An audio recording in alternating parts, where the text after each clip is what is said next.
الفاتحة. أعوذ بالله من الشيطان الرجيم. بسم الله الرحمن الرحيم. الحمد لله رب العالمين الرحمن الرحيم مالك يوم الدين إياك نعبد وإياك نستعين اهدنا الصراط المستقيم صراط الذين أنعمت عليهم غير المغضوب عليهم ولا الضالين آمين. أعوذ بالله من الشيطان الرجيم. بسم الله الرحمن الرحيم. الحمد لله الذي جمعنا وإياكم في هذا المكان المبارك الذي تتنزل عليه الرحمة والبركة، فنسأل الله سبحانه وتعالى أن يجعلنا من أهل الرحمة ويجعلنا من أهل البركة ويجمعنا وإياكم في الفردوس الأعلى إن شاء الله. اللهم طهر قلوبنا من النفاق واحفظ ألسنتنا من الكذب واجعلنا من الصديقين واجعلنا مع الصادقين. اللهم احفظنا من فتنة المحيا والممات ومن شر فتنة المسيح الدجال. وصلى الله على سيدنا وحبيبنا قرة أعيننا سيدنا محمد صلى الله عليه وعلى آله وصحبه وسلم. أما بعد، السلام عليكم ورحمة الله وبركاته.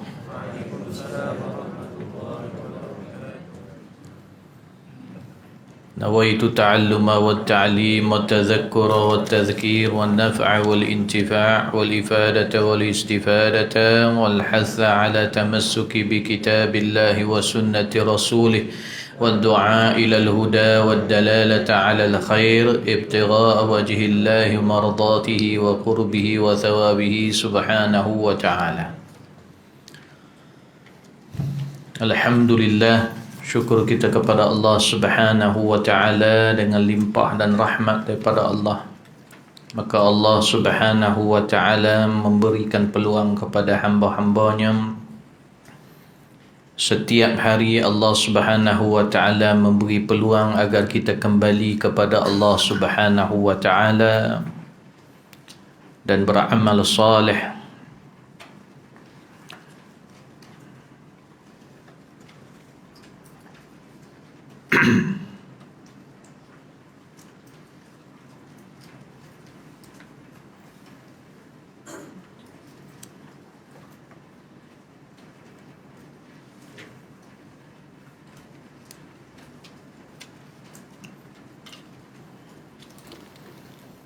Dan mudah-mudahan Allah Subhanahu wa ta'ala merapatkan jurang kita kepada Allah. Dan kita di zaman orang yang susah, yang sangat-sangat mengikut hawa nafsu, yang sangat-sangat tidak mengenal Allah, dan sangat-sangat mendahulukan selain Allah. Maka kita ini Allah takdirkan dan Allah tetapkan hidup di zaman ini. Satu permintaan kita, mudah-mudahan Allah Subhanahu wa ta'ala pelihara kita dan sentiasa menetapkan iman kita dan istiqamah kita pada menyampaikan dan menyebarkan agama Allah Subhanahu wa ta'ala. Dan kita bagi antum sebagai penuntut ilmu, mohon pada Allah sentiasa memberi peluang kepada antum untuk menuntut ilmu dan mendapat guru yang benar. Itu kerja kita, minta doa supaya kita itu terpimpin di dunia untuk kita selamat di akhirat. Siapapun, tapi Allah yang Allah Subhanahu wa ta'ala menetapkan, minta pada Allah. Maka ambil peluang dalam adab mengaji, iaitu talaqi. Memang benar zaman moden ini melalui YouTube, media, melalui siaran langsung, Facebook dan sebagainya. Tapi adab dia, bila ada peluang kita menghadap guru kita, maka itu yang perlu diambil. Jadi pesanan Buya pada antum dan pada yang di rumah mengikut online, usahalah untuk menghadap guru itu. Itulah yang adabnya. Bukan guru itu demand, adabnya begitu untuk mendapat keberkatan dan kefahaman yang lebih. Maka jangan ada di kalangan kamu yang mengikut online dengan niat malas nak mari ke tempat mengaji, maka hilang keberkatan. Mohon maaf kena cakap. Bukan paksaan, tapi kalau memang terhalang benar dan Allah mengetahuinya dan kamu mengetahuinya dan kamu jujur, ya khair insya-Allah. Maka dia akan dapat apa yang orang di sini dapat. Tetapi kalau tidak terhalang, berbagai alasan diberikan untuk menutup kemalasan. Kerana Nabi suruh kita berdoa, Allahumma inni a'udzubika minal hammi wal hazan wa a'udzubika minal ajzi wal kasal. Bukan Nabi suruh berlindung daripada sifat malas semata-mata, tetapi Nabi suruh berlindung juga dengan Allah dari sifat lemah. Sebab sifat malas maksudnya tarku syai' inda qudrati ma'al qudrah fi ma'al qudrah fi fi'lihi, iaitu meninggalkan sesuatu dalam keadaan dia itu mampu untuk melakukan. Tarku syai'i ma'al qudrah fi fi'lihi, maknanya ataupun fi af'alihi, fi taf'ilihi, maknanya meninggalkan sesuatu dan dia mampu untuk melakukan. Tu orang panggil sifat malas. Tapi kalau al-ajzu iaitu tarku syai'i ma'a adamil qudrati fi fi'lihi, manakala lemah itu iaitu meninggalkan sesuatu kerana tidak mampu untuk melakukannya, maknanya memang ada halangan. Itu pun Nabi pesan pada kita dalam hadis yang sahih, Nabi kata berlindung daripada benda tu. Sebab kalau kita maksudnya berlindung, minta Allah kuatkan kita, sebab Allah suka mukmin yang kuat daripada mukmin yang lemah. Maka pesanan Buya, cuba usaha. Jangan bila dah terbiasa dengan online, ujian sebenarnya kepada Allah kepada antum. Maka kita pun maintain online.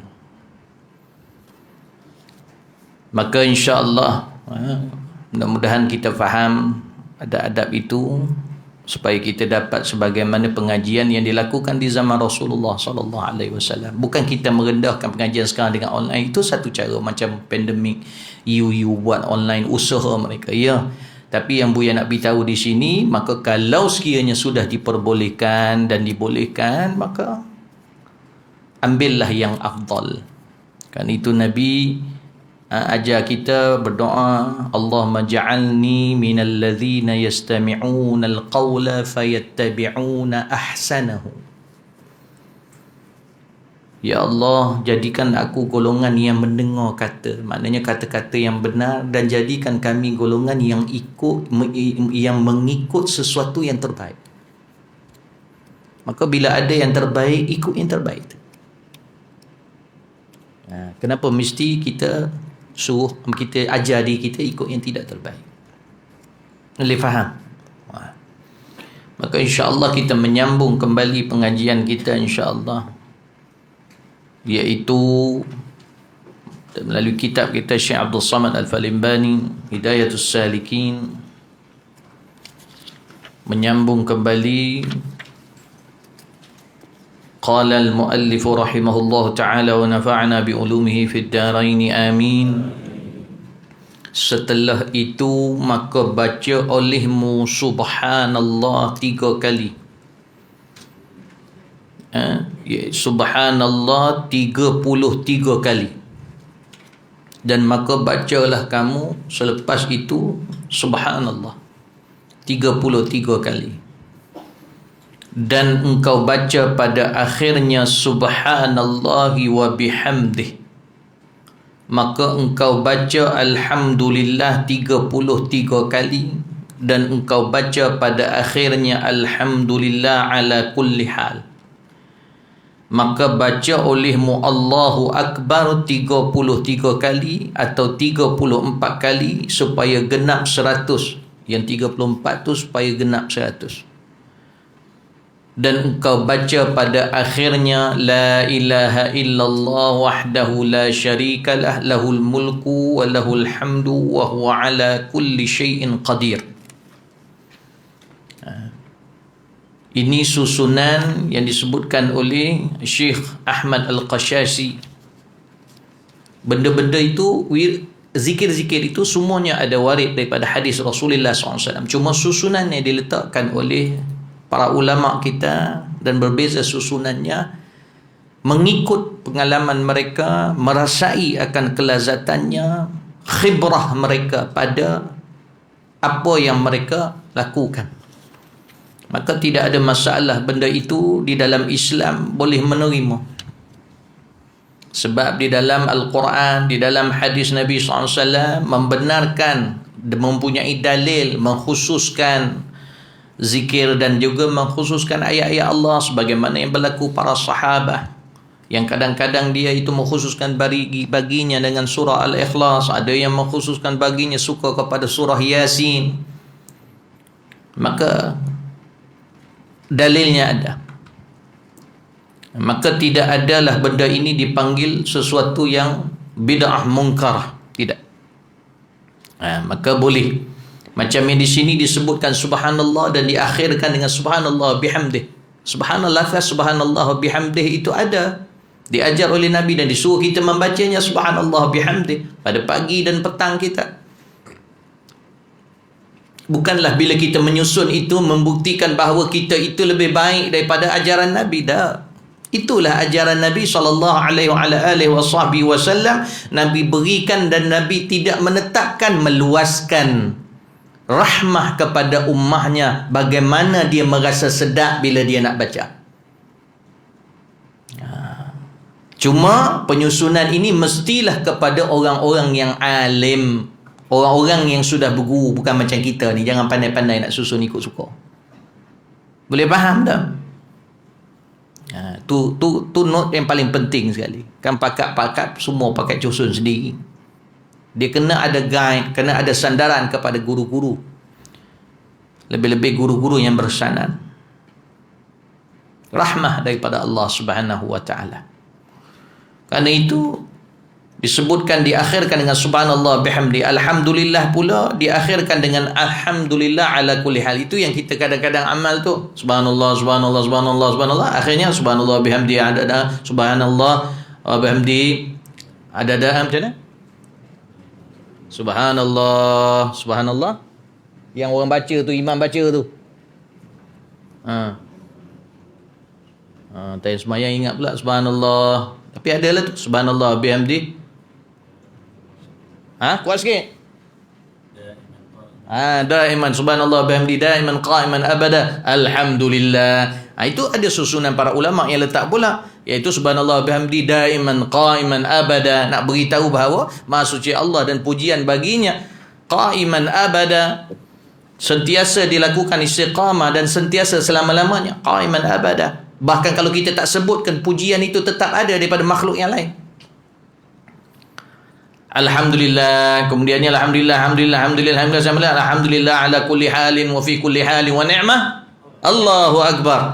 Memang kita doa kita banyak ambil sebenarnya daripada Syekh Ahmad Al-Khashasi.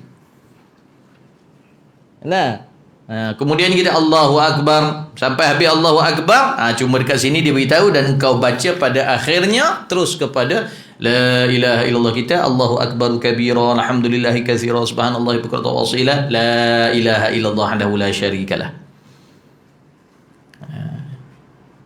Dia ada susunan tu dan benda itu ada di dalam hadis. Maksudnya bukan Nabi maksudnya susun begitu, tapi lafaz zikir itu ada. Dan penyusunannya tidak salah selagi mana tidak bercanggah dengan nas yang sahih, iaitu Nabi kata tak boleh susun begini. Itu tak boleh. Kalau kita kerah macam tu, jadi kita tak nampak sebenarnya maksud Islam itu. Orang akan nampak Islam itu kerah, Islam itu sempit. Tetapi tetap kena merujuk kepada para alim ulama, bukan kita yang buat keputusan. Maka kita baca apa? La ilaha illallah wahdahu la syarikalah, lahul mulku wa lahul hamdu wa huwa ala kulli syai'in qadir. Itu dia dah sebutkan sebelum ni. Kemudian kita baca apa? La wala haula wala quwwata illa billahil aliyyil azim. Baca ni ubat kepada 99 penyakit. Qala Rasulullah sallallahu alaihi wasallam, la haula wala quwwata illa billahil aliyyil azim, dawa'un li 99 da'adna al-ham. ubat kepada 99 penyakit paling kurang insya-Allah pasti sembuh dengannya, iaitu penyakit al-ham, resah gelisah. Iaitu para ulama dia tetap ada resah gelisah. Kadang-kadang bila dia resah tu baca kadang 1000 kali, 2000 kali, 3000 kali kadang baca. Kadang baca sampai keletihan membacanya, kerana Allah Subhanahu Wa Taala mengatakan dia asbab untuk Allah memberikan hilang rasa resah. Asbab untuk Allah nak beritahu bahawa semua atas muka bumi ini sementara saja. Kau buatlah yang mana kau mampu semampu yang boleh. Jadi ke tak jadi itu diisi di sisi Allah. Para ulama ridwanullah alaihim ajma'in banyak melalui. Cuma mereka ujian mereka mungkin berbeza di zaman mereka. Ujian mereka mungkin tidak berdepan dengan murid-murid yang malas ataupun sahabat-sahabat yang malas berjuang. Sebab mereka semua bersungguh berjuang. Tapi ujian mereka mungkin daripada sudut kekurangan harta, dan daripada sudut nak pergi mengaji itu susah sebab jauh, kenderaan pun tak ada masa tu. Antum bayangkan kalau Allah uji antum zaman kita ni macam tu. Tak ada kenderaan.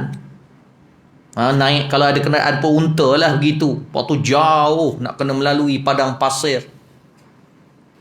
Kita tak diuji di situ. Dan tiba-tiba Allah uji kita dengan suasana, dengan penyakit, dengan dunia ni. Ujian paling besar. Kita cukup risau, iaitu cinta dunia dan takut mati. Hubbud dunia wa karahiyatul maut. Cinta dunia dan benci mati. Tak suka mati. Macam mana nak tahu orang tu tak suka mati? Bila sebut mati tu apa semua dia tak nak dengar, dia kata. Kita sekarang ni kat dunia ni tak cerita mati. Mati akan sampai. Buat je kerja kita. Cari duit sebanyak-banyaknya. Kalau ke situlah. Kalau daripada satu sudut dia kata apa ni tak perlu sebut sebab mati, yang penting kita terus beramal, dia akan sampai. Yang itu daripada sudut lain, motivasi dia sudut lain. Bukan dia benci mati. Semua akan meninggal. Satu. Antum bayangkan kita kat sini. Ni belum meninggal pun kadang dah berkurang dah pengajian. Buya nak antum ni hilang daripada sini sebab meninggal. Masya Allah. Situ barakah dia. Ataupun sakit yang untuk membawa kepada meninggal. Maknanya dia tu tak datang masa hidup lagi, tapi sebab sakit. Lepas tu meninggal dia. Kena? Baik. Maka disebutkan la ilaha illallah wala haula wala quwwata illa billah. Sedar bahawa tiada kemampuan, tiada kekuatan kecuali dengan Allah.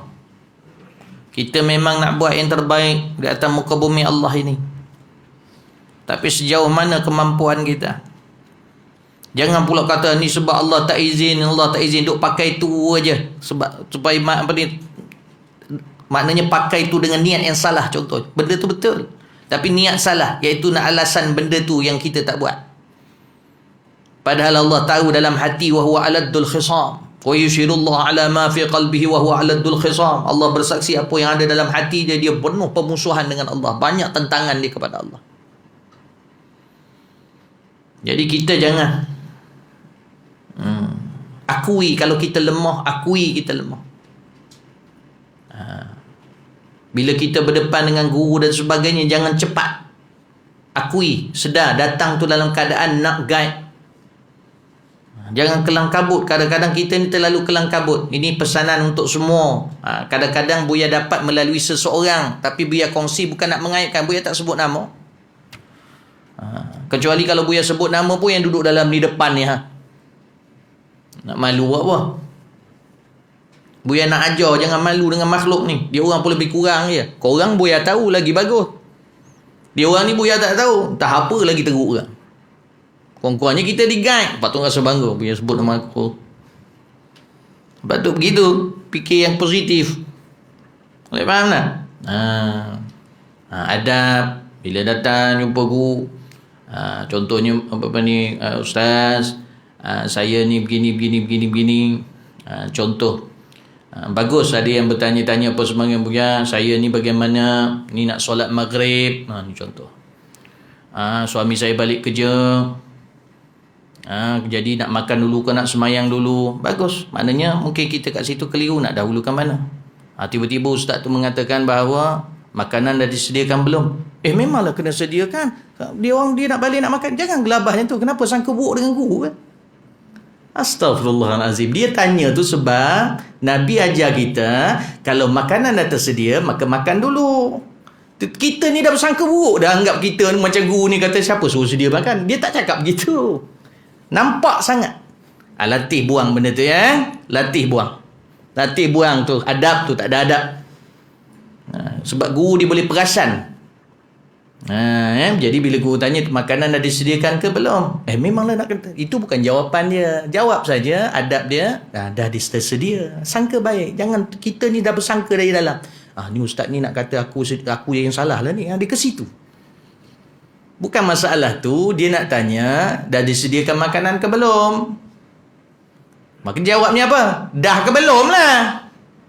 Susah sangat nak jawab. Nak tahu jawapan yang seterusnya. Jadi jawab dah. Jadi kalau Nabi ajar kita bila dah letak makanan dah ada, maka dahulukan makan. Cuma sekarang ini dia berdepan dengan semayang yang pendek waktunya. Jadi ketika itu bolehlah berbincang dengan suami, bang, waktu semayang saya belajar ni pendek. Kalau ikut kaul Imam Syafi'i, bahawa kalau yang lama, kaul yang baru, kaul dia ada dua kaul. Pandangan dia pada pemahaman dia pada Al-Quran dan Sunnah dua. Iaitu kaul qadim dan kaul jadid. Kalau di Mesir, ketika dia dah berpindah di Mesir, waktu sembahyang maghrib tu hanya azan, bermulanya azan tu sampai habis, kemudiannya azan, qamat, sembahyang lima rakaat. Maksud 5 rakaat tu 3 rakaat maghrib dan 2 rakaat ba'diyah maghrib, habis maghrib. Itu kaul baru Imam Syafi'i. Tetapi dalam permasalahan ini, jumhur mengatakan ada 18 masalah dalam qaul Imam Syafi'i pada pemahaman dia kepada Al-Quran dan Sunnah. 18 masalah tidak diambil qaul yang baru, tetap diambil qaul yang lama. Salah satunya ini. Kerana qaul yang lama iaitu start waktu maghrib, iaitu hilangnya, orang panggil bermulanya waktu maghrib, iaitu naiknya syafaqul ahmar. Boleh faham tak? Maknanya bermula waktu maghrib, bermulanya waktu maghrib terbenam matahari. Betul? Dan berakhir matahari iaitu hilangnya syafaqul ahmar. Iaitu berakhirnya matahari setelah hilangnya mega merah yang di langit tu, yang merah kuning-kuning tu.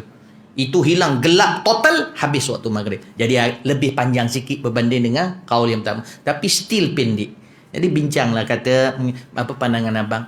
Abang boleh tahan tak kalau kita semayang dulu? Sebab bila dah makan pun dan keadaan kenyang, nak semayang pun jadi tak khusyuk juga. Sebab alasan Nabi ajar kita bila berhimpun makan malam dan sembahyang, dia kata situ makan malam dan sembahyang isyak.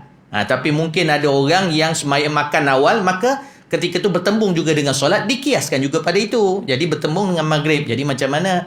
Nabi ajar begini, cuma kita sekarang ni bertembung pula dengan waktu solat yang pendek.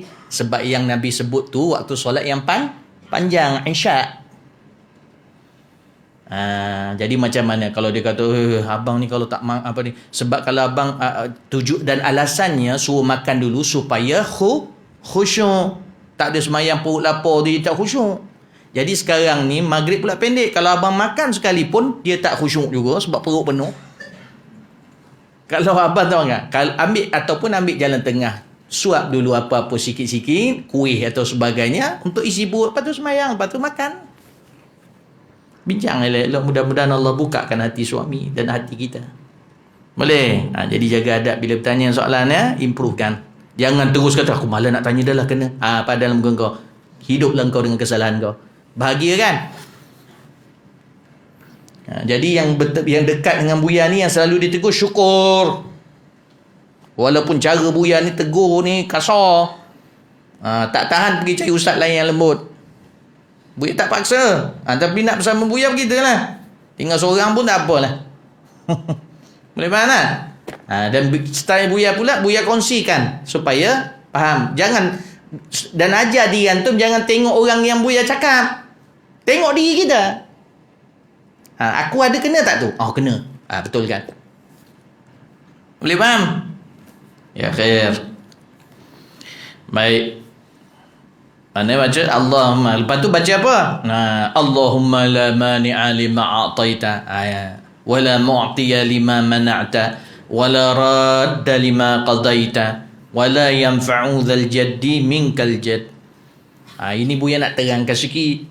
Sebab jarang antum baca. Kecuali bila dah bersama dengan Buya ni. Di masjid-masjid jarang dengar benda ni kan. Memang orang tak baca pun. Jadi Buya nak terangkan pertama. Memang ada ni hadis dia jelas. Iaitu lepas solat. Boleh buka Sahih Al-Bukhari. Di dalam Sahih Al-Bukhari ada. Dalam riwayat apa ni, Allahumma salli ala Sayyidina Muhammad.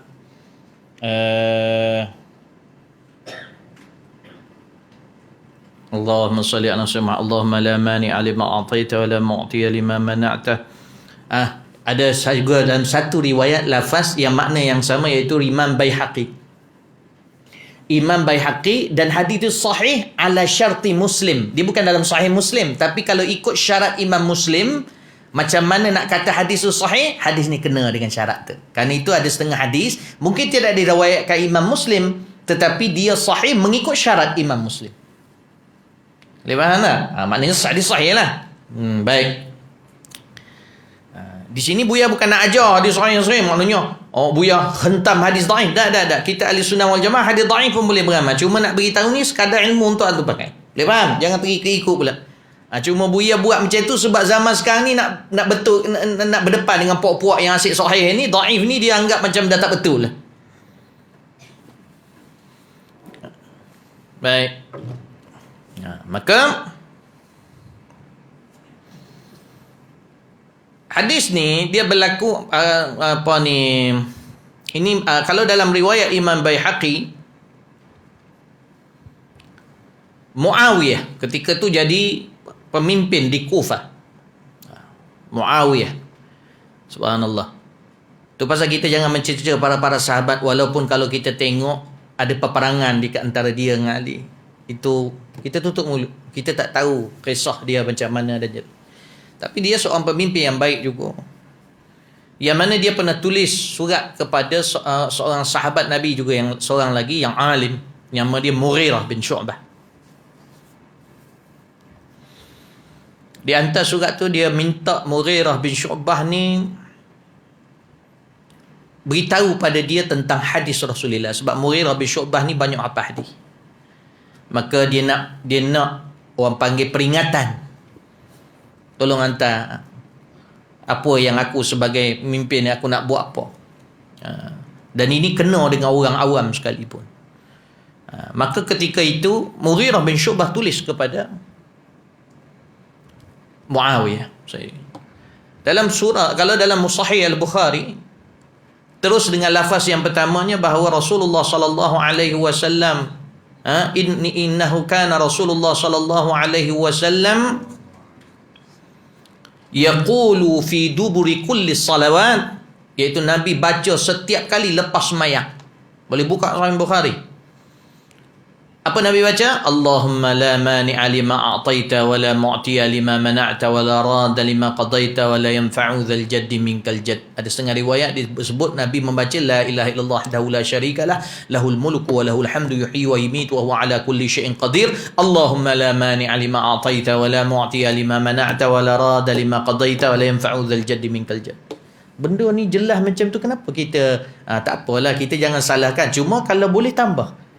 Yang OJK masjid ni tak salah nak tambah. Itu pasal Buya tambah. Dalam masa yang sama Buya tak nafikan yang ada tu elok tu susunan. Tapi kalau kita ambil yang terbaik, ajar diri kita ambil yang terbaik sebab itu satu ikrar kita Allah, iaitu declaration kita, Allahumma la mani'a lima a'taita, iaitu tiada penghalang kalau Allah nak beri. Maknanya apa yang Allah nak beri daripada nikmat, apa yang Allah nak beri daripada bala atau sebagainya, tak ada orang boleh halang kalau Allah nak beri. Allah ni maha kuasa. wala mu'tiya lima mana'ta, dan tidak ada orang beli, yang tidak ada orang boleh beri sesuatu pada kita kalau Allah halang benda tu.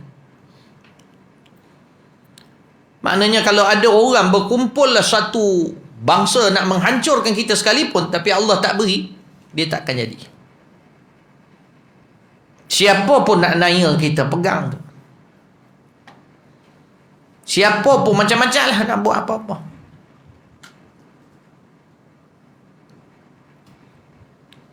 Allahumma la mani'a lima a'taita wa la mu'tiya lima mana'ta wa la radda lima qadaita. Dan tidak ada orang boleh tolak, tidak ada penolak, tak ada orang boleh tolak. Lima qadaita, pada apa yang kau telah tetap dan kau laksanakan, iaitu qada qadar Allah Subhanahu wa taala. Kecuali dalam satu hadis Nabi SAW, la yuraddul qada illa du'a. Takkan tertolaknya qada qadar itu kecuali doa. Kena banyak berdoa.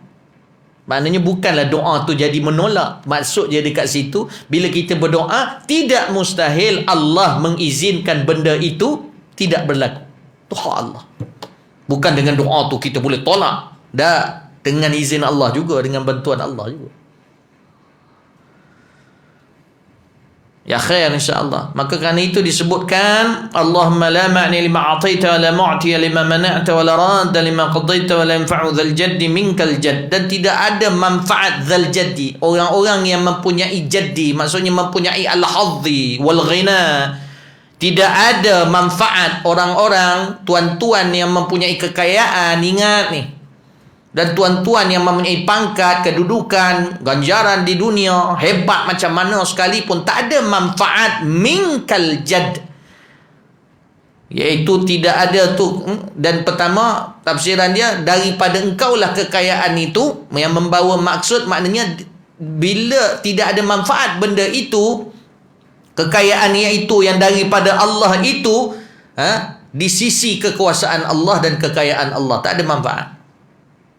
Allahu ghaniyun wa nahnul fuqara. Allah itu kaya. Maknanya tidak ada manfaat kekayaan, kekuasaan, pangkat di sisi kekuasaan dan kekayaannya Allah. Tak ada manfaat. Kita yang sihat ni, kuat ni, jadilah superhero macam mana sekalipun, tidak ada manfaat benda itu di sisi kekuasaannya Allah dan kekayaannya Allah. Kita ni fakir, memerlukan Allah. Jadi jangan tertipu dengan kekayaan. Maknanya kalau bila Allah bagi kita kaya, ingat benda tu, supaya kita tak tenggelam dan menjadi takabur dan sombong. Apabila kita ada pangkat yang tinggi, datuk sekian, tan sri sekian, jangan tenggelam. Kalau kita tertipu dengan hiasan itu, maka kita terlupa bahawa hakikatnya tak ada manfaat benda itu di sisi Allah. Besok hari kiamat kita semua sama. Boleh faham? Kerana itu Buya cukup puji orang-orang yang kaya, yang masih memberi peluang dirinya untuk mengaji, untuk mendekatkan diri kepada Allah, pergi ke masjid. Masya Allah, ya bakhtuhum. Kita tidak memusuhi orang kaya, bukan sebab nak kekayaan dia, tetapi kerana Nabi sendiri SAW mengatakan, ada sahabat jumpa Nabi, maka sahabat mengatakan, untungnya orang-orang yang kaya. Dhahaba ahlud duthur bil ujur. Bila dengar Nabi duk cerita pasal derma, pasal mereka itu dipermudahkan kekayaan, maka mereka boleh buat banyak amal kebaikan dengan mudah. Maka para sahabat yang fakir mengatakan, dhahaba ahlud duthur bil ujur. Telah perginya orang-orang yang kaya dengan ganjaran yang banyak. Kami ni tak ada apa-apa. Kami orang fakir tak ada apa. Lepas tu Nabi beritahu pula mereka yang fakir buat apa. Tahlil tu kan sedekah, takbir tu kan sedekah, tasbih tu kan sedekah, amar ma'ruf nahi munkar kan sedekah. Tu semua sedekah. Cuma kena faham, kadang-kadang untuk guru ni kadang-kadang dia berpegang juga. Dia kata man tawadha'a li ghaniyin salihin li ghinah dhahaba thulutha dinu. Nabi SAW kata apa? Apabila seseorang itu tunduk kepada orang kaya itu disebabkan kekayaan dia, maka hilang 2/3 agama dia. Itu kalau orang kaya soleh. Tapi bukan sebab soleh dia tunduk tu, ataupun hormat dia. Tapi sebab dia kaya, nak duit dia. Kadang orang-orang kaya yang tak faham, bila berdepan dengan buaya memang tak lama. Sebab dia rasa macam tak appreciate dia. Bukan buaya sombong, bukan buaya apa. Buaya sentiasa menolak tak putus. Tapi bila dia yang mengambil, maka putus lah. Itu buat apa kita nak tunjuk ke orang? Orang-orang yang membantu. Tapi tak yakin jenis nak nampak depan mata. Nak nampak guru tu gitu. Ya, bukan style macam tu.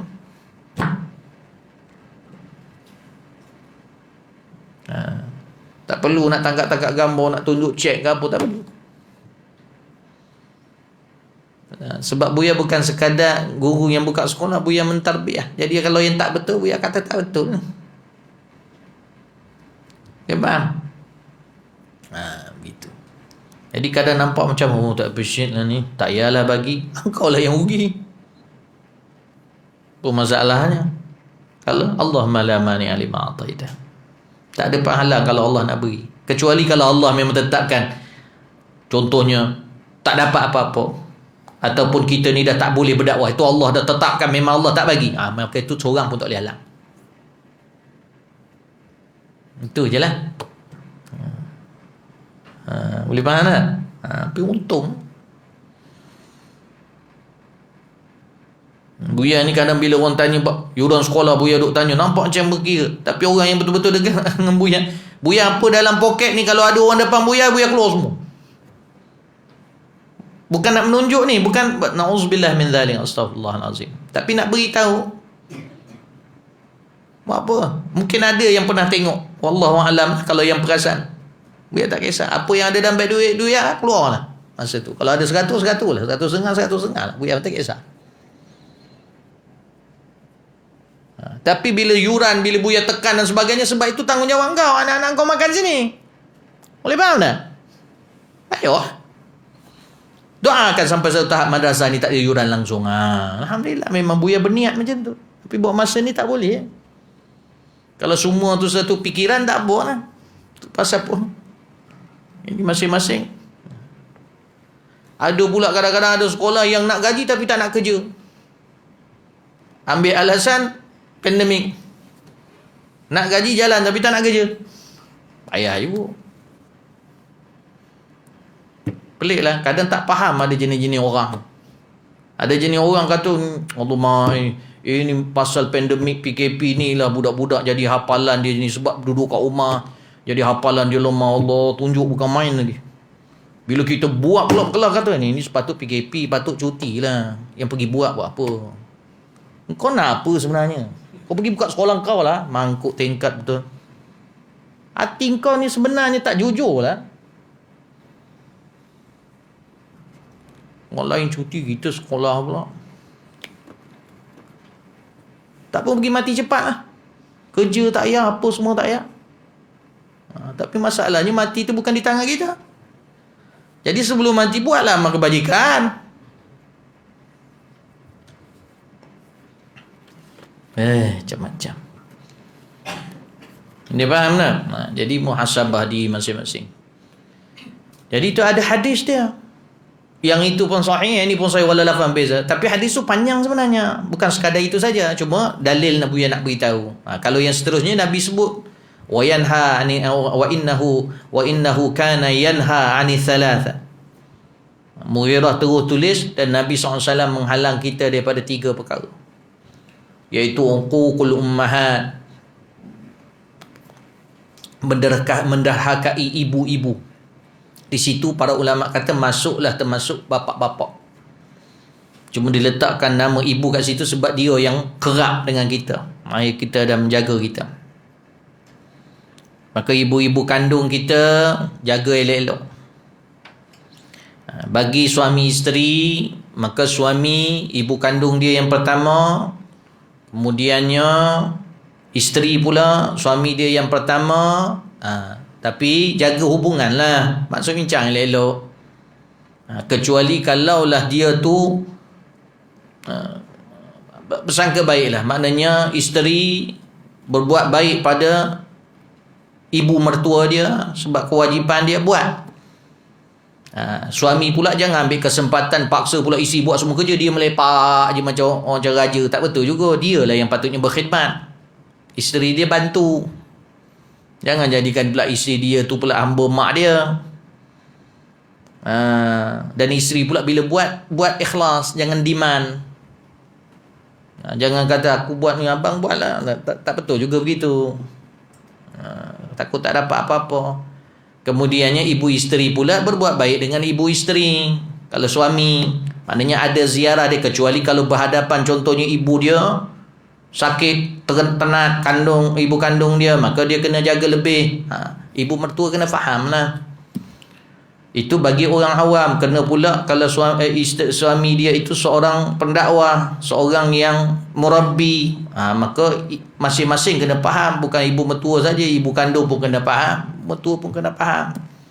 Kadang-kadang sampai ke tahap ini, rendahkan sedikit diri. Kalau rindu, datang ziarah anak dia, sebab dah tahu anak dia Allah pilih untuk berdakwah, menyampaikan ilmu ramai orang. Jangan sombong, lepas tu keras duk mengumpat pula kat belakang. Jadi adik-beradik lain yang bukan jadi pendakwa pula jadi tukang hasut, tukang batu api. Akhirnya jadi tak tentu arah.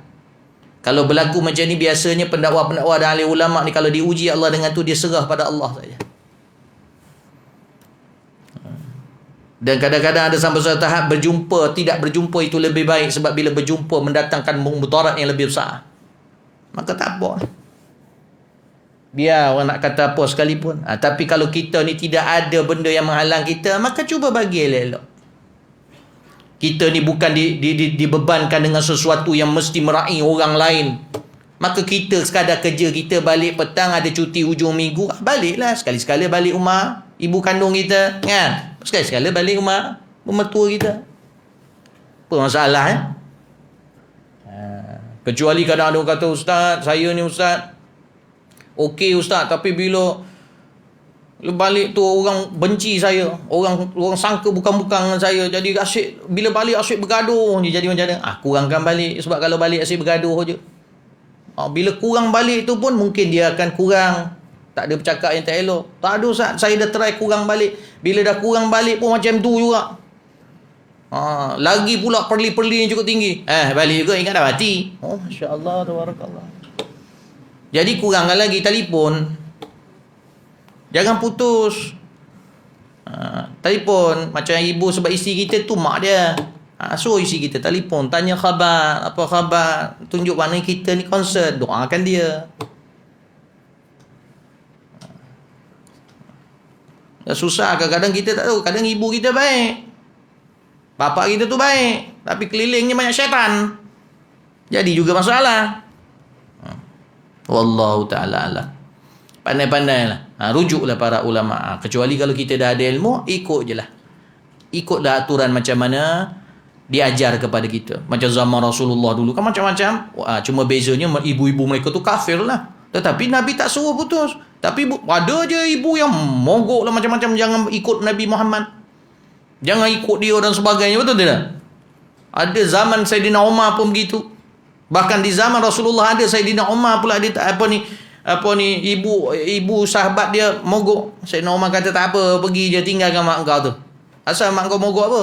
Mak saya mogok, dia duduk kat luar menghadap matahari, dia takkan masuk rumah. Dan dia kata dia bersumpah tak nak sikat rambut kalau saya ikut Muhammad, ikut pergi berdakwah, ikut pergi apa semua. Dia suruh duduk dengan dia. Lepas tu dia mengatakan dia bungkuk tak nak makan. Sayyidina Umar kata tak apa, kau keluar je ikut Nabi Muhammad sallallahu alaihi wasallam. Mak kau tukang dah panaskan, dia dah tak tahan, dia masuk lah. Ni Sayyidina Umar jawab. Lepas tu rambut dia tu kalau dia tak sikat-sikat, kutu dah banyak, dia gatal, dia sikat rambut dia. Ini Sayyidina Umar cakap. Cuma cara dia cakap tu macam orang kampung lah. Dan mak kau tu kalau dia dah lapar, confirm dia makan. Dah, kau pergi je. Sebab ini dah berdepan dengan sesuatu yang lain dan mak kau tak faham. Cuma jangan bercakap kasar dengan dia, cakap elok-elok dengan dia, apa sebagainya. Dia duk bengang-bengang tu, doakan dia, mudah-mudahan Allah bagi hidayah. Itu saja.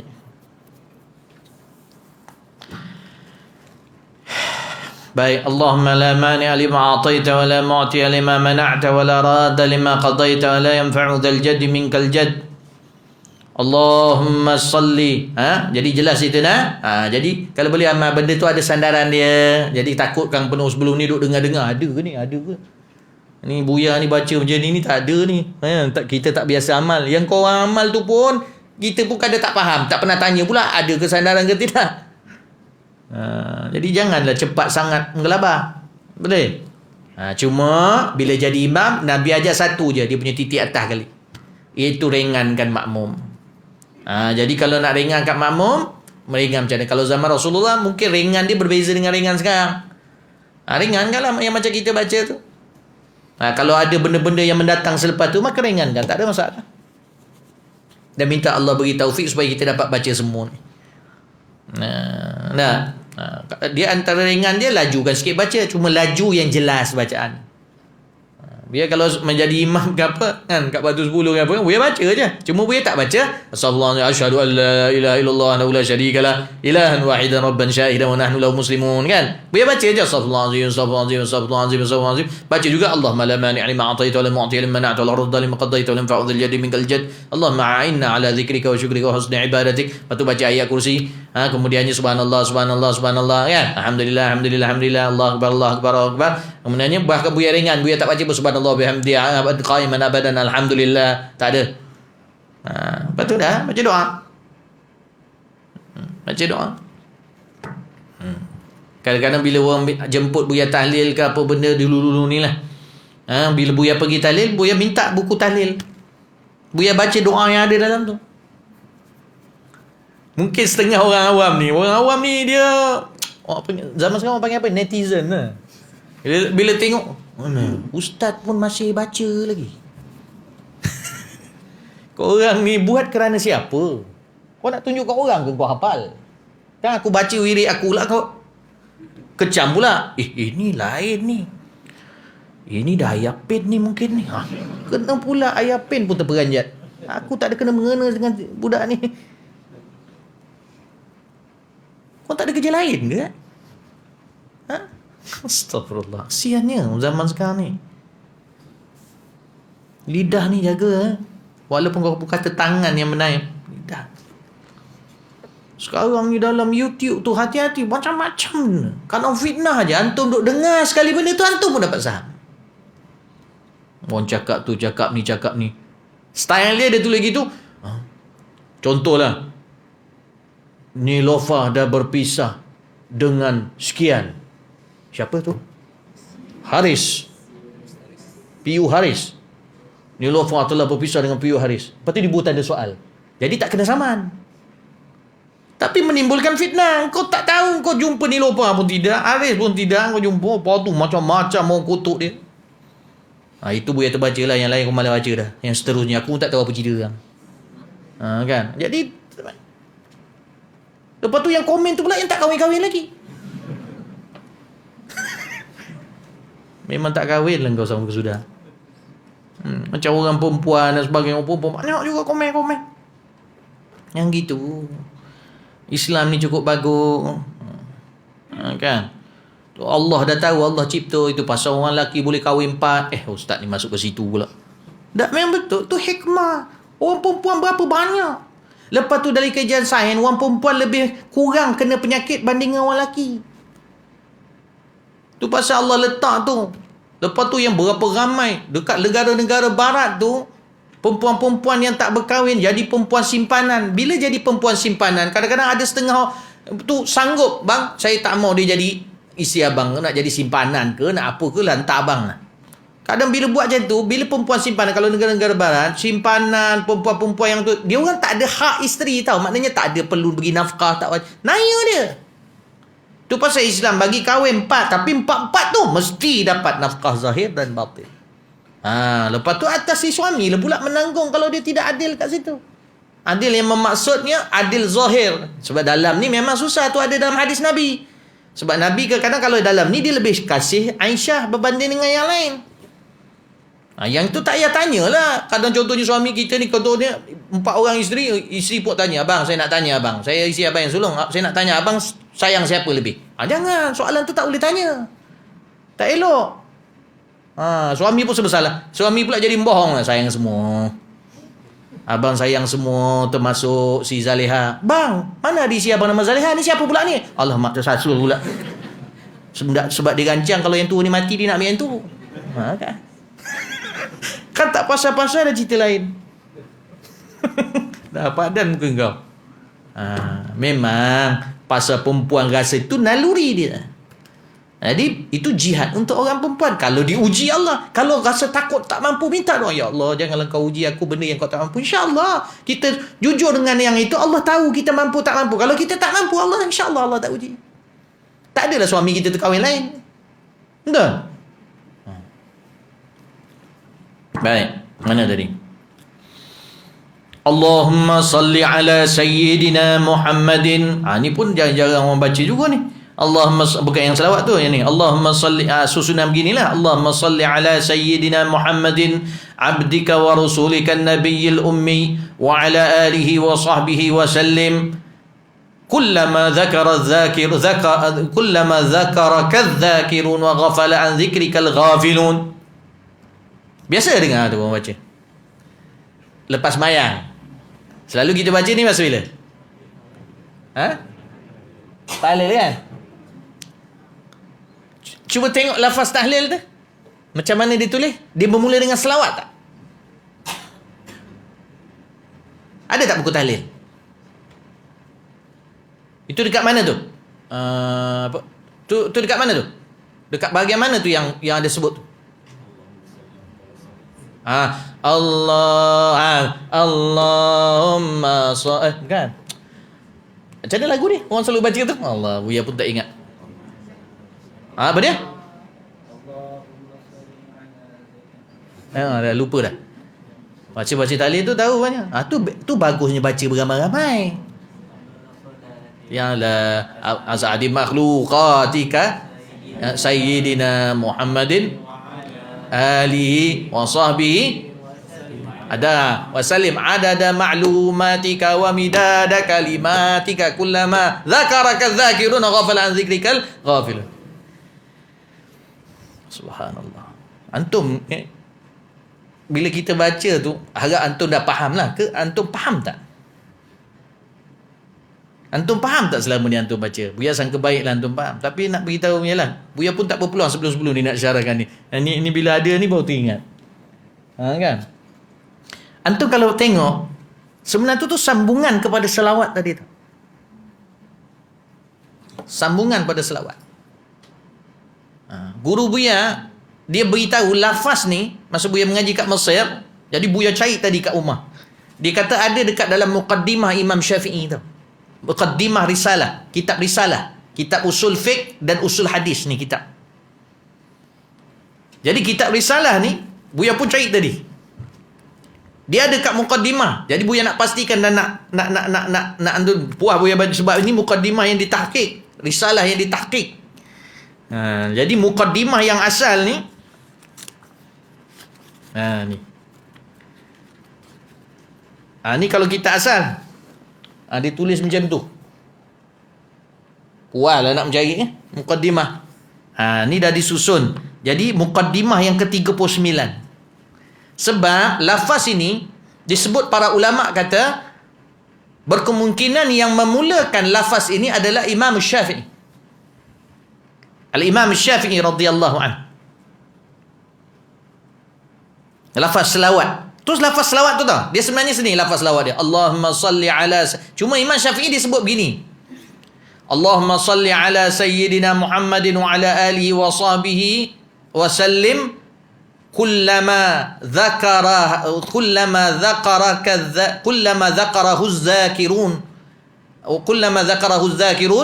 wa ghafala anhu al-ghafilin anhu al-ghafilun. Beza dia kat hu. Biar boleh tulis sikit. Tak apa, boleh baca dulu. Dengar muqaddimah. Cuba tengok Imam Syafi'i ni pandang Nabi Muhammad sallallahu alaihi wasallam macam mana. Imam Ahmad bin Hanbal ni dia kata kalau tanpa Imam Syafi'i kami tak tahu macam mana begini cukup. Ulama-ulama dulu dahsyat. Tapi sekarang ni antum perasan tak orang guna riwayat Imam Ahmad nak lawan Imam Syafi'i? Gila puak-puak zaman sekarang ni, fitnah zaman sekarang ni. Fasallallahu ala nabiyyina. Ni Imam Syafi'i kata ni. Fasallallahu ala nabiyyina kullama dzakarahu adh-dzakirun wa ghafala an dzikrihi al-ghafilun. Ni lafaz Imam Syafi'i. Dia sebut selawat. Dia tak sebut selawat, dia kata fasallallah. Ni mukaddimah dia lah, dia sebut fasallallah. Fasallallahu ala sayyidina Muhammadin. Bukan. Wa sallallahu ala nabiyyina.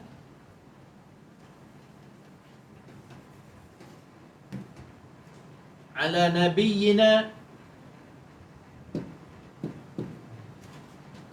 Wa sallallahu ala nabiyyina kullama dzakarahu adh-dzakirun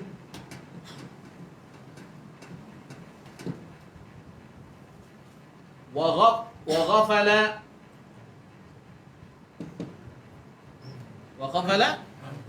عنه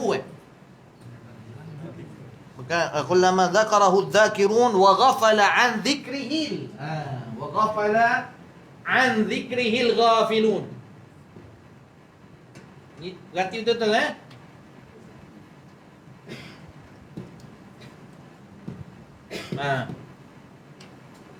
cuba ni punya bulat.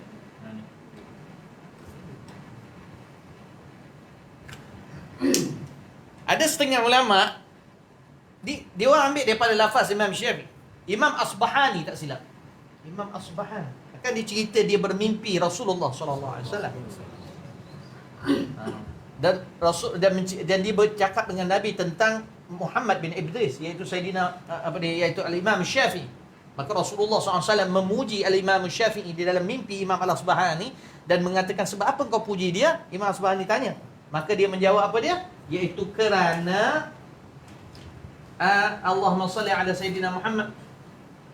Kerana dia berselawat dengan aku tidak sama seperti orang lain berselawat dengan aku. Lafaz dia. Maknanya lafaz dia tu tinggi. Al-Imam Syafi'i. Imam Asbahani tak silap Buya Ya, Buya nakal daripada kitab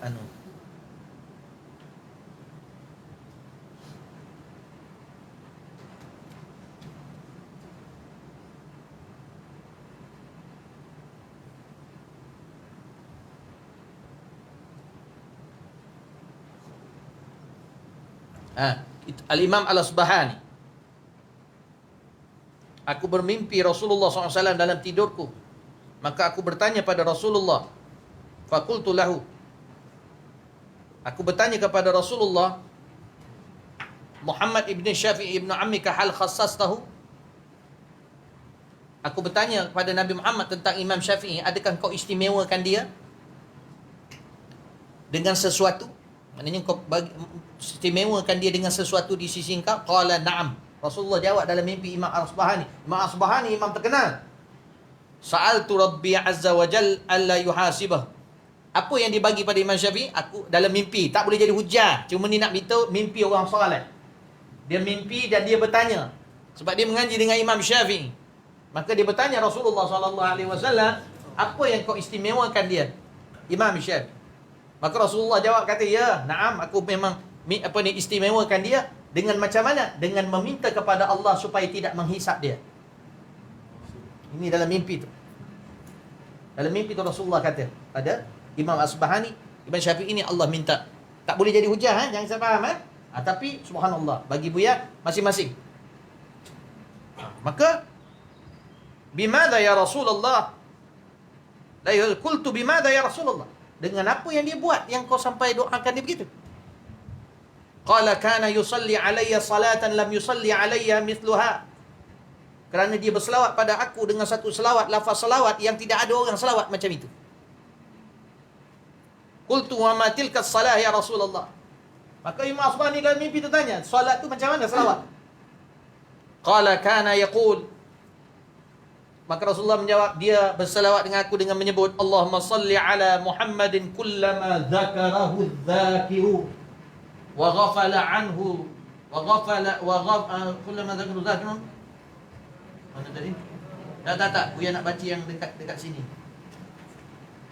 Qala kana yaqul Allahumma salli ala Muhammad kullama dzakarahu dzakirun wa shalla ala Muhammadin wa ala ali Muhammad kullama ghafala an dzikrihi al-ghafilun. Samalah yang inilah. Maksud dia cuma dalam lafaz Buya nak datangkan macam mana Imam Asbahani cakap. Tu tak ada ujar cuma ini mimpi orang saleh. Tapi dalam muqaddimah dia memang Imam Syafi'i sebut. Ini kullama dia disebut jadi fa sallallahu ala nabiyyina. Buya terjemahkan ni dulu lepas tu kita tengok situ.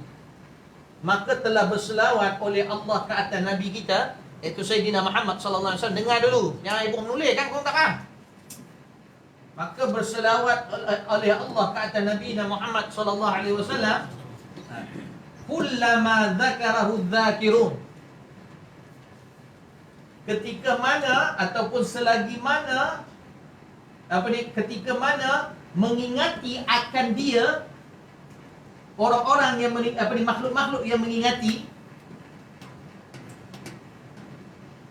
dan Allah tetap berselawat dengan dia ketika mana apa? Ketika mana lekanya orang-orang daripada mengingatinya oleh kalangan orang-orang yang leka. Maksudnya Nabi nak Imam Syafi'i nak beritahu Allah ni dia tetap akan berselawat dekat Nabi sama ada orang-orang yang mengingati Nabi berselawat kepada Nabi, maknanya, ataupun orang-orang yang lupa Nabi tak berselawat kepada Nabi, Allah tetap berselawat pada dia. Boleh faham tak? Yang itu kan kullama dzakarahu dzakirun ghafala fi an dzikrihi al-ghafilun. Maknanya kalau dekat sini dia nak declare, Imam Syafi'i nak beritahu kita bahawa maka telah berselawat oleh Allah Subhanahu taala kepada Nabi kita Muhammad sallallahu alaihi wasallam setiap kali orang-orang yang mengingati Nabi sallallahu alaihi wasallam mengingati beliau, ataupun orang tidak mengingati dan juga di sisi orang-orang yang melupai untuk mengingati beliau iaitu Nabi Muhammad SAW di kalangan orang-orang yang leka itu tadi. Boleh faham tak? Susahnya kalau terjemah. Faham tak ni?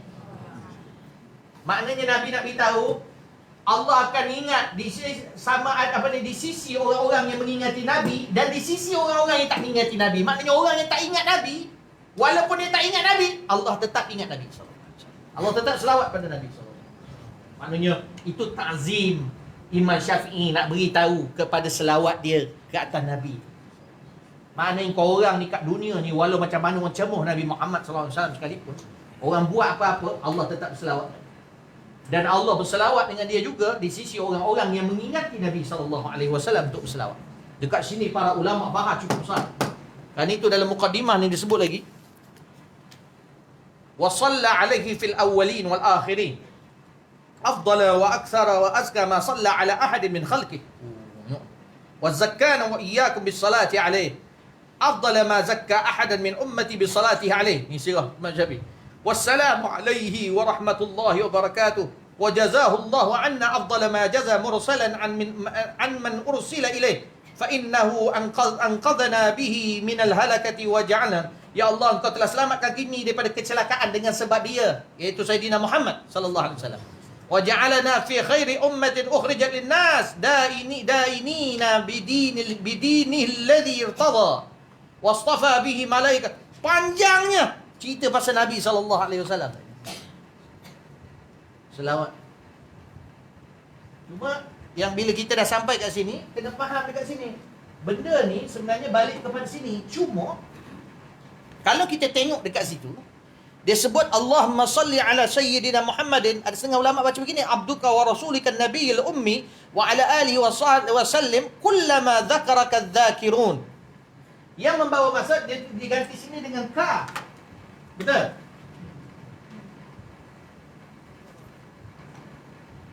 Di sini pula membawa maksud, ya Allah, selawatlah kamu. Maknanya selawatlah engkau kepada Nabi kami Muhammad sallallahu alaihi wasallam, di sisi orang-orang yang mengingati engkau, di kalangan yang mengingat, dan juga di sisi orang-orang yang melupakan akan dikau, di kalangan orang yang tak mengingat. Boleh faham tak? Maksudnya orang ingat ke engkau, orang yang tak ingat ke engkau tetap selawat pada Nabi SAW. Tetap dia balik ke sini juga. Tapi sebenarnya lafaz yang asal di sini sebenarnya untuk Nabi punya tinggi. Kan itu ada setengah mengatakan pula ka dekat sini membawa maksud balik kepada Nabi juga. Sebab apabila kita nak kata kita cinta Allah, kita kena cinta Nabi. Dia tak ada lagi jari keluar. Nak kena taat Allah, mesti kena taat Nabi. Bukanlah Allah tu Nabi, bukan. Bukan Nabi tu Allah. Tapi nak beritahu Allah Subhanahu Wa Taala syaratkan begitu. Kerana itu macam kita dalam semayang, Assalamu alayka ayuhan Nabi. Jadi kita guna ka kat situ macam seolah-olah Nabi duduk depan kita. Boleh faham tak? Jadi kat sini ada yang mengatakan juga balik. Kalau ulama-ulama ahli syahadah, yang musyahadah, mereka mengatakan bahawa sebenarnya seluruh berdasarkan ini warafa'na laka dzikrak, bila Nabi Allah Subhanahu Wa Taala, Imam Syafi'i pun mensyarahkan juga warafa'na laka dzikrak, iaitu Allah Subhanahu Wa Taala mengangkat bagi Nabi sallallahu alaihi wasallam sebutan dia. Maka dalam sebutan asyhadu an la ilaha illallah wa anna Muhammadar Rasulullah dia, dalam azan, dalam ketika membaca Quran, atau apa-apa sekalipun, bahkan sebagian ulama ahli hakikat mengatakan bahawa seluruh makhluk ini sebenarnya berselawat. Yang dimaksud dekat sini makhluk selain manusia, yang dekat sini yang manusia. Maknanya setiap kali mengingati akan dikau orang makhluk-makhluk yang mengingati. Sebab burung apa sebagainya semua berselawat kepada Rasulullah sallallahu alaihi wasallam. Mengingati Allah dan mengingati Rasulullah sallallahu alaihi wasallam. Apa dalil dia? Dalil dia, kalau kita tengok ayat Allah Subhanahu Wa Taala, cuba tengok dalam surah Al-Isra ni ayat 44. Surah Al-Isra ayat 44. Kalau kita tengok surah Al-Isra ayat 44 tu, Allah Subhanahu Wa Taala berfirman, "A'udzubillahi minasyaitonir rajim, tusabbihu lahu as-samawati as-sab' wal ard wa man fihin wa in min syai'in illa yusabbihu bihamdihi." Dan walakin la tafqahuna. Betul? Kita tengok ayat. Tengok surah Al-Isra. Dah, cuba. Dengar Buya baca dulu. Tusabbihu lahu samawati as-sab' wal ard. Dan wa man fihinna wa in kullum wa in min syai'in illa yusabbihu bihamdihi. Maknanya setiap sesuatu bertasbih kepada Allah dan memuji Allah. Walakin la tafqahun. Betul? Betul tak? Yusabbihu bihamdihi walakin la tafqahun. Walakin la tafqahun innahu kana haliman. La tafqahun. Walakin la tafqahuna tasbihahum. Innahu kana haliman ghafura. Allah nak beritahu semua yang ada di langit dan bumi memuji Allah dan bertasbih kepada Allah. Maka para ulama kata itu memang disebutkan untuk Allah Subhanahu Wa Taala, dikiaskan kepada situ sebab bila Allah kata wa rafa'na laka dzikrak, dengan mengatakan dalam hadis Nabi sallallahu alaihi wasallam, iaitu bila disebut nama aku akan disebut nama engkau. Betul tidak? Umum dia. Kalau antum belajar, Allah mengatakan, para ulama mengatakan maksud Allah angkat nama Nabi sallallahu alaihi wasallam iaitu apa dia? Tak ada khilaf, iaitu bila sebut nama engkau, bila sebut nama aku, nama engkau juga akan disebut. Daripada situ, maka para ulama ada yang meletakkan, sebab dia umum, tak diberitahu. Tapi Allah cuma beritahu, bila sebut nama aku, sebut nama engkau. Jadi ada yang meletakkan azan, nampak? Ada yang meletakkan mengucap, sebab yang itu yang kita nampak, betul tak? Jadi para ulama kata seluruh makhluk ini juga apabila memuji Allah, maka akan memuji Rasulullah SAW. Rafa'na laka dzikrak. Allahumma shalli ala sayyidina Muhammad. Jadi dekat sini semua makhluk, setiap kali semua makhluk berzikir pada kau, termasuklah manusia yang berselawat. Manakala yang ini khas untuk manusia je. Dan jin yang mukallaf. Wa ghafala an dzikril ghafil. Tak sebut pasal jin lah. Manusia. Dan orang-orang yang leka dia mengingatinya ataupun mengingati kau, yang membawa maksud mengingatinya juga. Boleh faham? Tapi kalau tengok lafaz Imam Syafi'i yang asal, dia guna dengan hu. Hu ni balik pada Nabi. Bukan maksudnya bila balik pada Nabi tak balik pada Allah. Dah, bila kita kata balik pada Nabi, maknanya kita balik pada Allah. Sebab apa? Sebab Allah kata innallaha wa malaikatahu yusalluna 'alan nabi. Kan itu Allah perintah ya ayyuhalladzina amanu sallu 'alaihi wa sallimu taslima. Maka kan itu fasallallahu ala nabiyyina kama dzakarahu dzakirun. Jadi kena fahamlah situ. Boleh faham? Sebagaimana kullama dzakarahu dzakirun. Setiap kali mengingati akan dia, makhluk-makhluk yang mengingati dan leka akan dia daripada mengingati dia oleh makhluk-makhluk yang tidak mengingatilah. Itu manusia lah tu. Maknanya ya Allah, selawatlah pada Nabi kami, tak kira lah di sisi orang-orang yang mengingati dia ke ataupun orang dah tak ingat dia ke lepas tu ke macam mana ke makhluk, engkau tetap berselawat pada Nabi Muhammad SAW. Itu memang confirm. Tu. Cuma dekat sini kena faham lah kenapa dikata kullama zakaraka. Buya dah terangkan. Sebab bila sebut zakaraka, kalau ikut dhamir zahir, dia akan balik kepada Allah. Boleh faham tak? Maknanya setiap kali, maknanya ya Allah selawatlah pada Nabi Muhammad. Kalau berdasarkan yang dalam buku Syekh Abdul Samad ini, ya Allah selawatlah ke atas penghulu kami Nabi Muhammad SAW, hamba engkau dan rasul engkau, kan, Nabiul Ummi wa ala alihi wasallam. Kita kiaskan maksudnya selawat tu macam mana? Kullama dzakarahu dzakirun dzakaraka dzakirun. Setiap kali semua selawat pada dia ya Allah, selawatlah pada Nabi Muhammad. Setiap kali selagi berterusannya orang-orang yang mengingati engkau dan kalau sekiranya ada orang tak mengingati engkau sekalipun, tetap engkau akan tetap mengingati Nabi kami iaitu Sayyidina Muhammad SAW. Boleh faham tak? Boleh faham tak ni? Berterabur lah sikit boleh terangkan tu. Tapi macam tu lah. Cuba tengok dalam terjemahan yang orang-orang biasa buat. Ada tak dalam internet? Ada? Nanti kalau jumpa beritahu.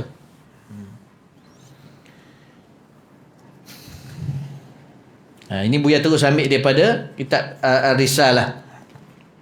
Jadi nak beritahu, nampak? Imam Syafi'i sendiri apa ni buat? Adakah dia nak buat benda bid'ah? Ada. Sebab berselawat ni disuruh secara umum. Allah kata apa? Berselawatlah kamu, kan? Innallaha wa malaikatahu yusalluna 'alan nabi ya ayyuhalladzina amanu sallu 'alaihi wa sallimu taslima. Dan tidak ada satu dalil pun yang menghalang kalau kita nak mendatangkan lafaz selawat itu dengan macam mana bentuknya. Yang penting mesti ada selawat tu kepada si Muhammad. Kan itu ada yang buat Allahumma salli ala sayyidina Muhammad tibbul qulub wa dawaiha wa afiyatul abdan wa shifaiha. Dan kita tidak nafikan selawat yang terbaik iaitu selawat yang diajar kepada kita Nabi SAW, iaitu selawat Ibrahimiyah.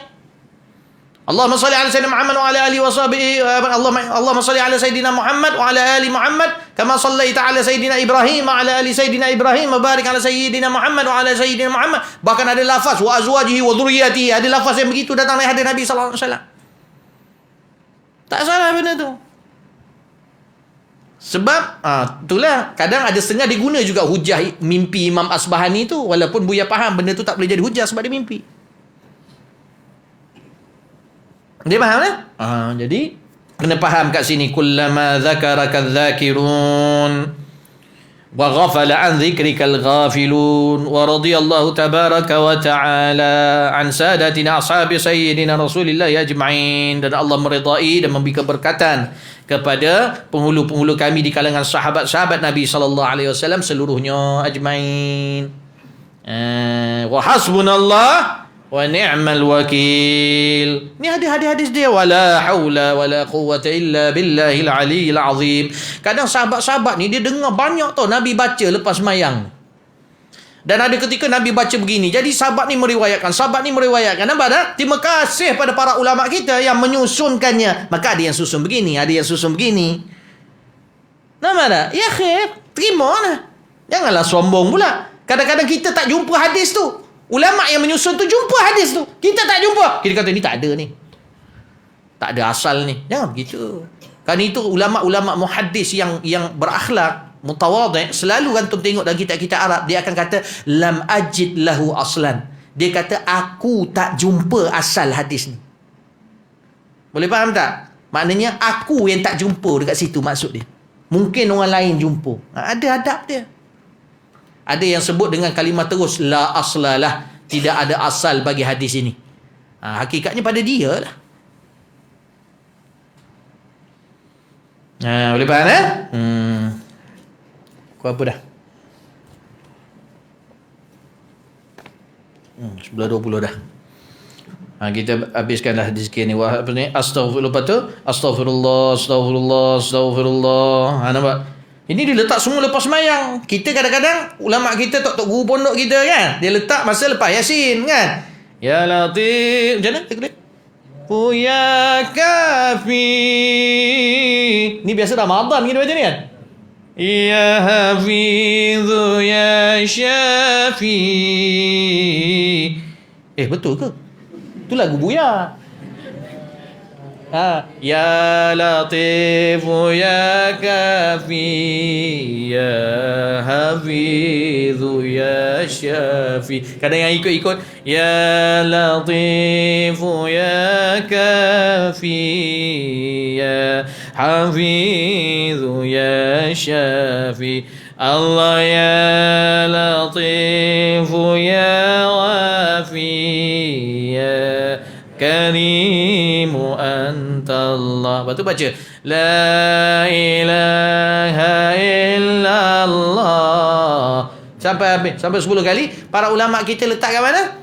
Biasa kita baca kat mana? Masa Ramadan lepas tarawih mungkin ada yang meletakkan di situ, meringankan, maka letakkan time berkatnya begitu. Mungkin ada juga ulama-ulama yang dia khususkan di dalam bulan Ramadan dan dia merasakan keberkatannya. Dan mungkin juga ada hadis-hadis Nabi yang Nabi selalu sebut benda itu. Dia Buya tak kata tapi maksudnya tak mustahil. Kita ni orang jahil. Jangan cepat terus medal. Dia faham? Macam kita ni hafal hadis seluruhnya. Kata tak ada hadis, tak ada hadis. Kalau tak ada hadis, contohnya ulama' ni cakap, kita tak boleh cemuh kata bid'ah terus. Sebab lafaz-lafaz ini memang diajar oleh Rasulullah. Cuma penyusunan dia. Ada yang dibolehkan macam zikir-zikir. Berdalil-dalilkan dalam Al-Quran dan perbuatan para sahabat.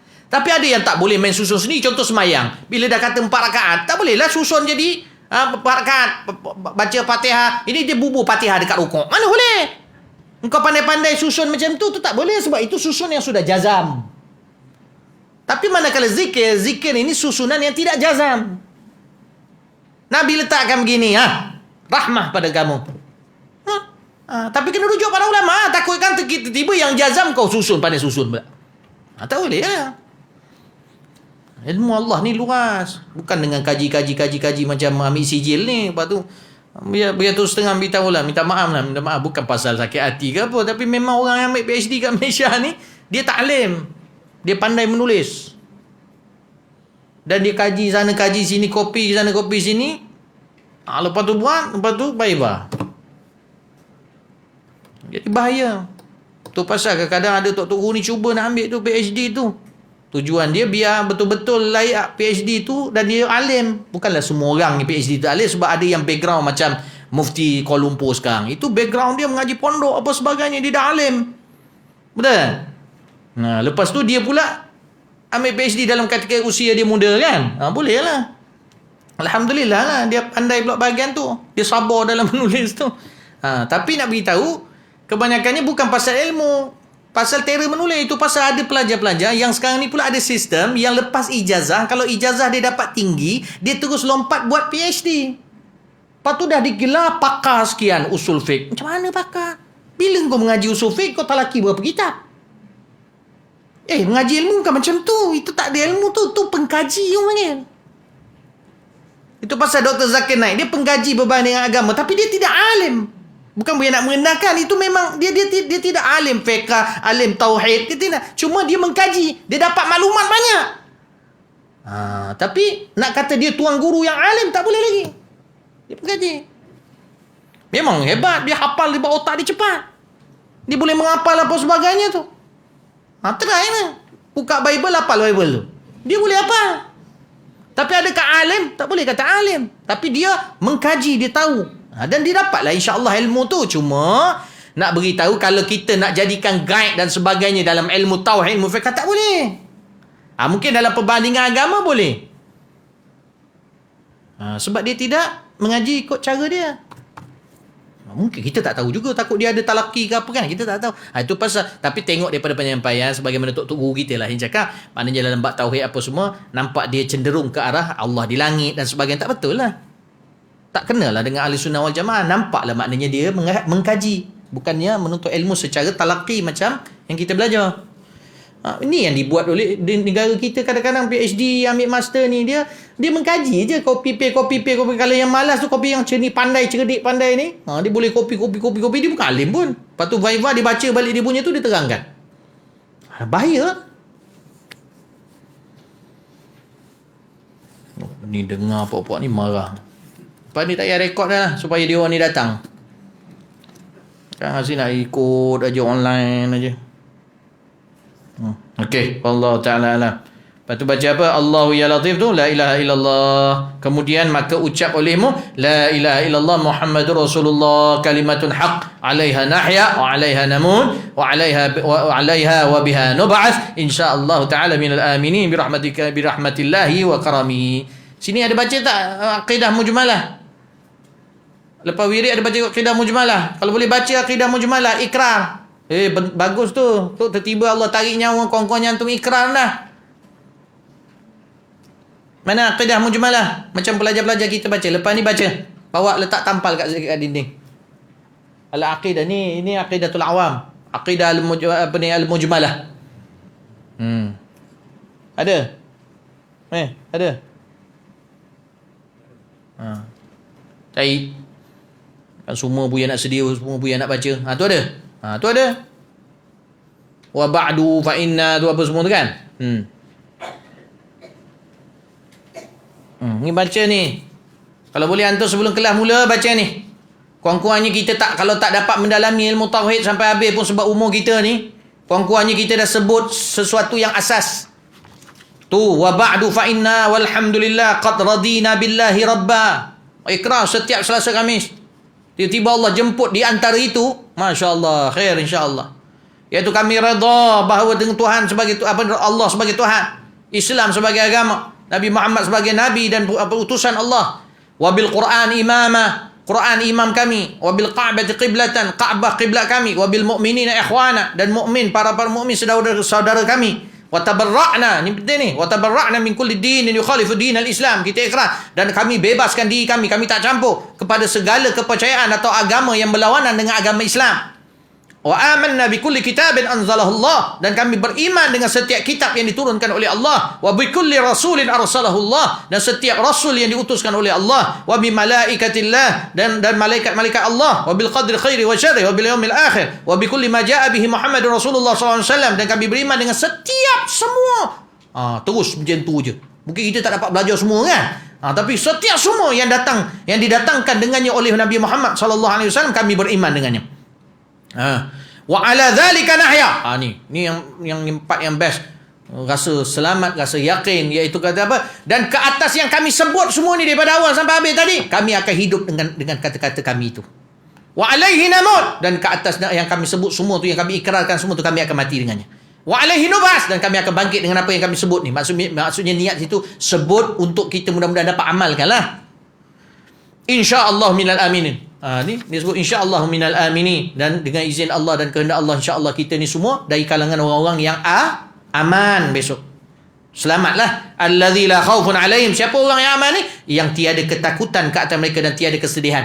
Tak ada dah takut, tak ada sedih, sebab kita insya-Allah dimasukkan Allah dalam syurga. Amin. Bi fadlikallahumma ya rabbal alamin. Walau macam mana pun, ianya semua adalah dengan kelebihan daripada Allah Subhanahu wa taala. Kalau Allah pilih. Baca nanti kalau boleh saya bagi baca. Ketua kelas baca, ikut ikrar tu. Boleh? Nanti bagi setiap seorang. Tak payah tampal, setiap seorang pegang lah. Jangan buang sepah-sepah, kan jangan buat nasi lemak punya pula. Kerana anak main. Boleh faham?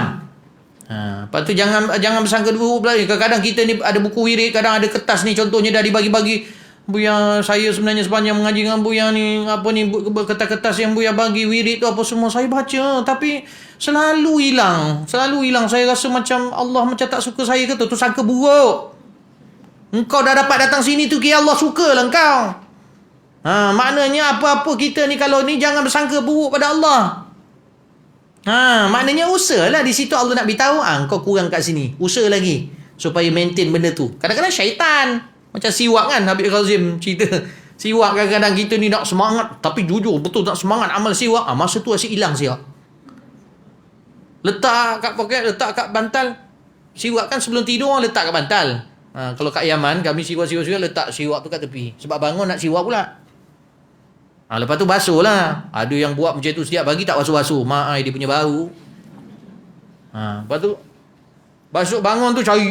Tak ada. Tiba-tiba ada dekat celah bantal tu. Kalau ikut akal adat orang mungkin terselit ke masa tu dia lasak kan. Tapi ada sebahagian kata tak mustahil syaitan yang gerak-gerakkan tu. Sebab dalil dia kita punya kan kadang-kadang syaitan nak bagi was-was dalam hadis Nabi yang sahih, iaitu kalau kita rasa kan Nabi kata kalau tak dengar bunyi kentut dan tak ada bau kentut, jalan aja semayang. Sebenarnya syaitan duk main dekat lubang kau tu sebab kau ada bulu kat situ tau. Dia tarik bulu kau tu, dia main tarik. Itu pasal rasa macam angin keluar, dia macam belon. Tak ada rasa nak kentut, tak ada bau, tapi ada macam macam ada keluar lah. Tu syaitan tengah tarik. Dia tarik bulu kau. Tapi saya tak ada bulu bersih. Ambil wuduk. Jadi dia nak tarik apa? Kan? Tapi memang ada bulu situ, dia tarik. Yakin lah. Dah tak ada rasa perut nak meragam, nak kentut pun kan. Tengah-tengah duduk tu, tiba tak ada. Tiba-tiba ada macam gitu. Faham tak ni? Pernah rasa? Dia yang rasa tahu, Buya pernah rasa. Boleh faham tak? Okey, wallahu taala alam. Insya-Allah kita sambung. Ni ada soalan ni itu. Ni tulas sebelum ni video imam pengsan dan meninggal dunia ketika mengimamkan solat Jumaat. Baru ke ni? Ke dah lama? Minggu lepas. Kat mana ni? Thailand. Jadi keadaan situ macam mana? Dia orang batalkan semayang. Semua batal semayang. Lepas tu dia orang semayang balik tak Jumaat? Video tu pendek saja. Jadi kita tak tahu. Orang alim banyak kat Thailand tu. Kat Patani ke? Wallahualam. Jadi biasanya kalau kita berlaku macam tu, biasanya yang kalau dalam perbahasan begini, istikhlaf. Kalau imam sakit atau imam apa dalam keadaan ketika semayang, maka ke depanlah salah seorang yang, siapa yang layak ke depan? Maka kalau nak kata umum saja biar orang alim susah. Jadi AJK lah yang ke depan. Bila ke depan, manakala macam mana yang dah jatuh tu, siapa yang nak uruskan? Maka AJK juga batalkan semayang dia dan angkat dia. Pergi ke tempat dan tenangkan dia dan kemudian semayang kembali. Boleh faham? Itu yang sepatutnya. Tapi yalah, bila berlaku macam tu kelang kabut, orang yang ada kat situ, orang jahil ada, orang tak jahil ada. Jadi akhirnya buat macam tu. Jadi kalau dah macam tu, letakkan ni semayang semula. Angkat takbir balik dan semayang. Boleh faham tak? Wallahu ta'ala alam. Meninggal dunia ketika mengimamkan solat Jumaat. Masya-Allah. Kita bersangka baik bila nampak macam tu, mazhar yang baik lah. Cuma di sisi Allah kita tak tahu. Tapi mazhar yang baik tu kita mengharapkan gambaran yang cantik tu. Sebab sekarang ni kita jangan terlupa, ada gambaran mati yang cantik di sisi manusia, tapi mungkin tak cantik di sisi Allah. Kita tak tahu. Sebab tidak ada dalil orang mati ketika semayang itu confirm masuk syurga. Tak ada. Boleh faham tak? Tapi gambaran dia tu maknanya dia mati dalam suasana yang baik. Yang tu kita nak. Sebab itu ada hadis dia. InsyaAllah khair lah. Macam imam ni, untung dia. Allah cabut nyawa ketika dia menyembah Allah. Sebab ada je yang baca, yang meninggal dulu kisah para ulama kita mendatangkan kisah seorang yang cinta surah Yasin. Suka sangat baca surah Yasin. Tapi bila dia baca surah Yasin tu, sampai inni idzal lafi dhalalin mubin, dia meninggal. Maka banyak ketika orang situ, orang Arab, orang yang alim, maka dia orang kata kesian, dia beramal banyak, mungkin ada maksiat dia lakukan ni, sebab Allah matikan dia ketika berkata sesungguhnya aku dalam sesat yang nyata. Dia orang tuduh macam tu. Tapi seorang yang alim di kampung, di kawasan, di bandar itu bermimpi berjumpa orang si mati ni. Maka dia bertanya, ma fa'alakallahu bika fil qabr, apa yang Allah jadikan kau dalam kubur? Apa yang maka malaikat telah didatangkan oleh Allah, dua malaikat bertanya kepada aku. Maka bila dia tanya aku, ma rabbuka, maka aku menyambung kembali bacaan Yasin ku, inni amantu bi rabbikum fasma'un. Aku menjawab, sungguhnya aku beriman dengan Tuhan kamu, maka dengarlah. Dia jawab, sambung baca Yasin tu, inni amantu bi rabbikum fasma'un qila dukhulil jannah. Malaikat pun jawab terus, sambung lagi bacaan Yasin tu, qila dukhulil jannah qala ya laita qaumi ya'lamun. Dah selesai. Tak perlu nak tanya banyak-banyak. Itu mimpi tak boleh jadi hujah lah. Tapi tak mustahil. Itu Allah nak bagi. Allah nak bagi disambung. Tapi dalam gambaran manusia mungkin tak baik kan. Masa zaman tu. Ada yang meninggal dalam bilik air. Oi, tak baik ni, mandilah berkadut suasana tak baik ni, kotor ni bilik air. Dah, dia meninggal masa tu sebab dia nak ambil wuduk untuk sembahang tahajud. Dia mulia di sisi Allah. Ada yang meninggal kat masjid, entah niat dia nak curi tabung masjid ke, tergolek, ataupun tengah riak nak tunjuk suara dia sedap, meninggal. Tu su'ul khatimah. Cuma kita sebagai manusia, kita janganlah bersangka buruk. Maksudnya bila berlaku macam ni, oh ni gambaran yang cantik, mudah-mudahan Allah zohir dan batin. Ini zohir, batin pun begitu juga, InsyaAllah. Amin. Macam orang yang meninggal aksiden, kadang-kadang teruk, hancur, terbakar. Oh tengok tu Allah bakar dia. Jangan cakap macam tu. Sebab kadang-kadang ada orang yang teruk mati dekat dunia. Kata Syekh Nuruddin dalam kitab apa disebut belum ni, iaitu Allah tu sebenarnya kasih kat dia. Allah seksa dia dulu sebelum dia dibangkitkan. Sebab Allah tak nak seksa dia lepas tu. Jadi Allah bagi teruk terus masa dia meninggal. Sebab Allah nak bagi dia masuk syurga lepas tu. Ada yang Allah biarkan sebab Allah nak seksa secukup-cukupnya. Matilah. Rupanya Allah nak seksa esok kat akhirat. Na'udzubillah. Boleh faham tak? Jadi kita tak tahu. Jadi yang penting kita beramal. Mudah-mudahan Allah merahmati kita insya-Allah. Allah Ta'ala alam. Okay, doa. ربنا انفعنا بما علمتنا رب علمنا الذي ينفعنا رب فقنا وفقه لنا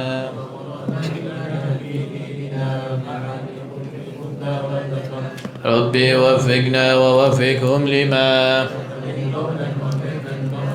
وارزق الكل حلالا دائما